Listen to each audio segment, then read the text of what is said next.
তো hey guys, এখন 2টা 10 বাজে। তো আমরা 3জন মিলে বেরিয়ে গেছিলাম একটা ঠাকুর দেখতে এসেছিলাম। এখানে মা মানে ভালোবাসা। তো এখানকার থিম ছিল, এখানকার ঠাকুরটা অসাধারণ ছিল। তো আমরা এখান থেকে বেরিয়ে গেছিলাম অন্য কোথাও যাব ঠাকুর দেখার জন্য। তো আমরা 3জন মিলে বেরিয়ে গেছিলাম। রাস্তা অনেকই ভিড় ছিল, এখানে দেখি কি হচ্ছে। তো এখান থেকে এটা দেখতে দেখতে আমরা চলে গেছিলাম ভিতরে। এখানে কান্তারা যেটা মুভি হয়েছিল, মুভি ছিল একটা। তো এরকম থিম দিয়ে এখানে সবই বলে আঁক হয়। তো এখানকার ঠাকুরটা অসাধারণ ছিল। এখান থেকে আমরা বেরিয়ে গেছিলাম 3জন মিলে। আমার প্রায় অনেকই গলা বসে গেছিলো, কারণ কালকে সারা রাত নাইট আউট করেছিলাম। তো ঘুরছিলাম বলে আমার গলা বসে গেছে, তো ভালো মতন ভয়েস দিতে পারছি না। তো এখান থেকে বেরিয়ে আমরা চলে গেছিলাম 40 ফুটের ঠাকুর দেখার জন্য।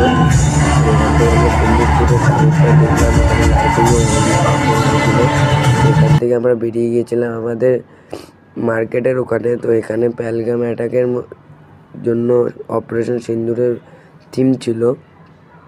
তো এখান থেকে আমরা এটা দেখে ভিতরে চলে গেছিলাম ঠাকুর দেখার জন্য। তো ঠাকুরটাও অসাধারণ ছিল, এখানে সব রেড হয়েছিল ভিতরে। তো আমরা এখান থেকে বেরিয়ে যাচ্ছিলাম। এখানে যে এটা ছিল, এটা হাতে বন্দুক নিয়ে ছিল বলে আমার বন্ধু নিচ দিয়ে গেল যাতে গুলি না লাগে। তো আমরা এখান থেকে 3জন বেরিয়ে গেছিলাম।